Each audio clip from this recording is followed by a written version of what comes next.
Do you guys remember when 64 gig kits of DDR5 RAM used to be about 200 bucks or less? Yeah, about that. Meet the Athena M4M from Gamdias, a compact micro tower built for gamers, creators, and anyone who wants big performance in a small footprint. Right out of the box, the Athena M4M makes a statement with its mesh front panel, a sleek RGB light strip, and 3 pre-installed Notice M1 fans, all tied together with an 8-port fan hub and a PSU extension cable, making it for an easier build. The build quality is rock solid. Modular detachable panels with clasps and thumb screws make every section easy to access, and its minimal design fits perfectly into modern setups without taking over your desk. But airflow is where the M4M really shines. You get a perforated mesh front, side, and top dust filters, and a front-mounted PSU layout that keeps cables out of your cooling path, and pair that with the BTF motherboard support, your build looks clean from every angle. For cooling power, the included Notice fans deliver smooth, quiet airflow, and the case supports up to 9 fans total. And yes, the compact tower handles dual 360mm radiators, top and bottom, giving you water cooling potential, normally reserved for much larger cases. And despite its small size, compatibility is huge. GPUs up to 395mm in length, MATX motherboards, and PSUs up to 150mm, the Athena M4M gives you the flexibility of a full tower and a footprint that fits anywhere. The Athena M4M, small case, massive potential. So I've seen, obviously, there's been a lot of discussion about the supply and demand regarding DDR5. The prices are skyrocketing. They're skyrocketing at an alarming rate, actually. It's for compounding reasons. A lot of you already know why, but I've seen some discussion about people going, well, it's just a matter of time until like GPU pricing catches up because it's got RAM on it as well. But it's actually not going to happen really with GPUs in the way that it's happening with SSDs and DDR5. So it's going to talk about why that is, so you can kind of maybe not feel the necessity to run out right now and maybe give yourself some pain trying to buy a GPU right now, maybe if you're not ready to, because you're concerned that the prices are going to go up. So this is definitely not an anti-doom and gloom type of video. It's more or less a, hey, this is the differences between these fabs and the way that they work, so that you understand that GPU pricing for the most part is going to be unaffected by the DDR5 stuff. Now, quick high-level stuff. I know you guys have probably heard this before, but if you haven't, we're just going to go through it quickly for those that maybe don't know the whys behind why DDR5 is going up. As you guys know, with all of the tariff discussion and all of the dynamic pricing regarding import fees and such, PC building for 2025 has been kind of at an all-time low.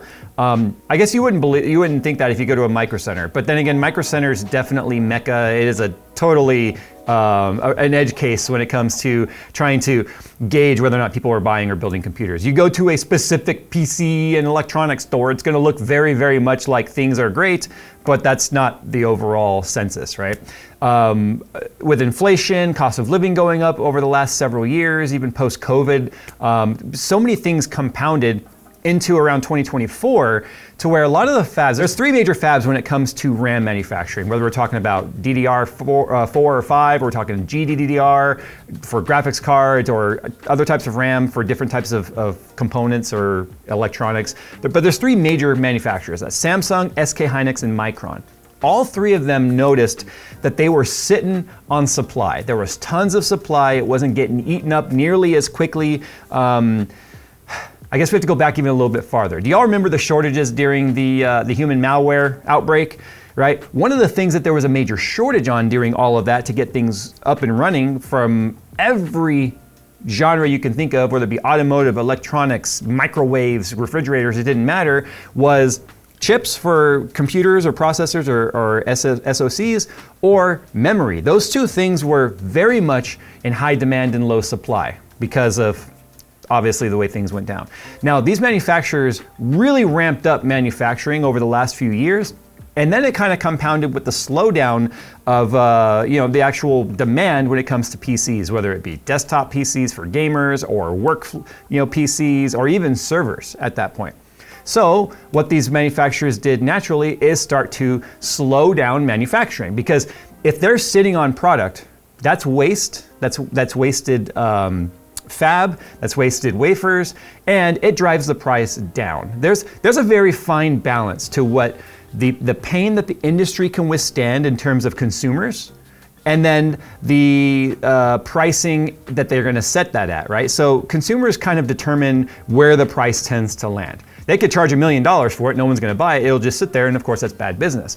But if they undercharge for it, then they're gonna cut into their margins. So it's a very fine balancing act where consumers and manufacturers sort of figure out this equilibrium, and it happens naturally. It's not something that's ever planned, it just is the way that it happens.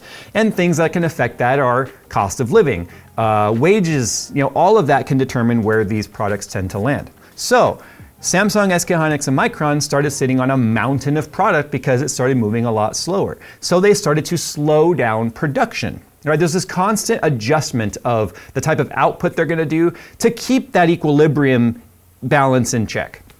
Now there was a few issues that happened out in these regions where this manufacturing takes place, which is obviously out in Asia. Various storms, power outages, and things that can cause fabs to go offline for a certain amount of time. Now you'd be surprised what just a few hours of offline time can do and can impact when it comes to actual production and output. Because let's say there's a power outage at a facility, which is very rare, but it did happen in this instance. I believe it happened at Samsung. A power outage kind of halts the process, including the actual wafer manufacturing. So those wafers become lost. Now they have power backups and all that sort of stuff, but again, when you have millions of square feet worth of manufacturing space, how long can battery backup actually last, right? So for whatever reasons, right, the power goes out, they lost all of that. So that's one thing that compounded on top of one of the three major suppliers having millions of dollars worth of output halted suddenly, and then they have to start all over. It's very disruptive to the industry. Then the AI boom. It's funny, I'll say this. I haven't heard anyone bitching about RGB because AI has taken over the #1 spot of what we're gonna bitch about, right? AI's got its purposes, it's got its uses, it's a great tool, but it's obviously generated lots of AI slop and lots of just distrust in the industry because sometimes you can't trust what you're seeing. Is it AI generated? Is it an AI article? Is this an AI photo? So many people fall for AI stuff thinking it's real. So it makes sense that people are gonna definitely push back against AI. But what has not pushed back against AI is the tech industry as a whole, going, if we don't get involved in this now, we're gonna have FOMO, or fear of missing out. So the amount of AI, data centers, if you will, we'll just call them data centers for simplicity terms here, you have to build up and scale up these systems to use to generate these models and for these models to learn on. That requires a lot of horsepower. Now, initially, the GPU launch for 50 series was heavily impacted by this exact industry happening where we're seeing a bolstering and building up of these AI data centers. So NVIDIA and AMD and all of them, we already know the circle jerk that took place around there regarding everyone kind of scratching each other's back and having this big circle of money that never actually really circles anything, but the hardware is still getting utilized in these AI data centers. So that led to obviously shortages when it comes to GPUs when 50 series first launched. That is sort of normalized now, but now you're seeing the other side of what you need for AI is GPUs have to plug into something. So now we're talking CPUs, RAM, motherboards, and all that sort of stuff. Now, typically the motherboards and the CPUs are going to use for this is not something that's going to be quite so consumer grade product. But what you're going to notice is that DDR5 is absolutely something that is being utilized by these AI data centers. So what's happening is the actual fabs themselves, the chip components and such, although these data centers are more than likely not using consumer grade DDR5 chips like this stick specifically, but they are using the components within it that are needed to build the consumer grade stuff. A lot of them are using ECC registered and other very high grade, high enterprise level RAM, but that uses the same components needed to build the consumer grade stuff. Now, if you're a manufacturer, you have some options here. You can say, we can make profit by piecemeal by having 64 gig kits go out, 32 gig kits go out, or we can sell a butt ton of 1 terabyte DDR5 kits to data centers by the thousands at a time and cut out the consumer entirely and just count our cash all the way to the bank, which is exactly what we're dealing with right now. So we have this compounded issue where consumer grade DDR is not as profitable. It is behind on the supply and demand because the demand shifted to a completely different industry. So as consumers, and we are at the bottom of the totem pole when it comes to the hierarchy of what makes sense for sales for a business. Business to business sales is always going to outpace business to consumer sales at that type of level. Now let's talk about what that means for graphics cards, because this is where I've seen a lot of speculation of people thinking graphics card pricing is going to absolutely skyrocket now too, because it uses RAM.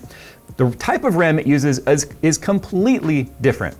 Although we definitely are used to seeing SK Hynix and Samsung RAM in GPUs, you don't really see Micron RAM in there. I'm not saying that they don't. I don't know if any of these lower end tiers maybe use Micron RAM, but Samsung and SK Hynix use a completely different process and a completely different fab for manufacturing GDDR. In fact, when I talked about the consumer supply being too low for GPUs, we already experienced that for the GDDR. So behind the scenes, talking to one of the manufacturers, they told me one of the holdups for getting consumer product like the 5090s, 5080s, 5070 Ti's and all that at launch to the customers, they literally had the full PCBs and everything ready to go, but they had no RAM to put on the card. That was what was actually holding it back. It wasn't even so much the GPU die or cores themselves, which people assumed NVIDIA was holding back specifically for like their data center product or their AI product. I mean, that is true, but those are completely different cuts of the same silicon. So we've already seen the effects of that happen in GPU. But what happens with GPUs is you have the different manufacturers, right? Specifically, let's say you're talking about MSI, Gigabyte, Aorus, Asus.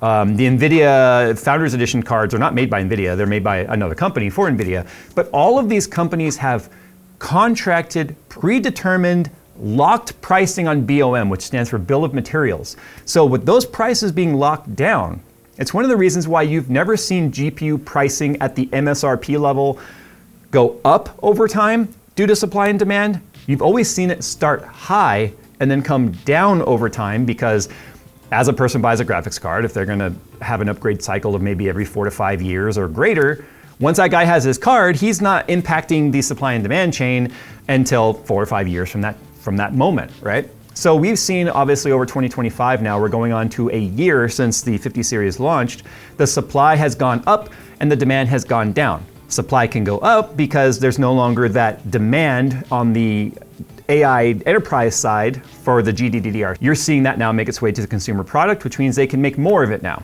And the demand has gone down over time because those that just have deep pockets and don't want to wait paid the scalper pricing, and then everyone else just waited for things to sort of normalize, or they just said fuck it entirely and went to a console. Like, all of that is real possibilities here. So that's why you're not going to see graphics card pricing shoot up because of this. This is just the spin the wheel of what's going to get this time when it comes to the PC industry, because every year we have something that happens that affects the PC industry in a very catastrophic way. And I've been doing this for over 13 years now, and it seems like the last 5, and it's not just COVID driven, but it seems like the last 5 has just been plagued with either companies doing things or complete mindset shifts of ownerships of various companies, like NVIDIA as an example, and then supply and demand obviously moving around. Now, storage is going to be affected too. Not as bad as the RAM though, like DDR5 and all of that is definitely more of a performance component, which would be affecting these build-outs. But obviously these build-outs need storage as well. So that's another supply and demand thing. Not to mention we're going into the holidays, which is another thing that compounds all of this. A lot of retailers will take opportunity to mark up prices during holidays. Obviously stores like Micro Center don't really do that. In fact, they do some crazy bundle deals and such to try and bring pricing down. But we were just at the Phoenix Micro Center grand opening, a week delayed, but still, or belated, whatever. And it was insane how expensive the RAM was. It's the first time I'd really looked at it and I thought, oh my gosh.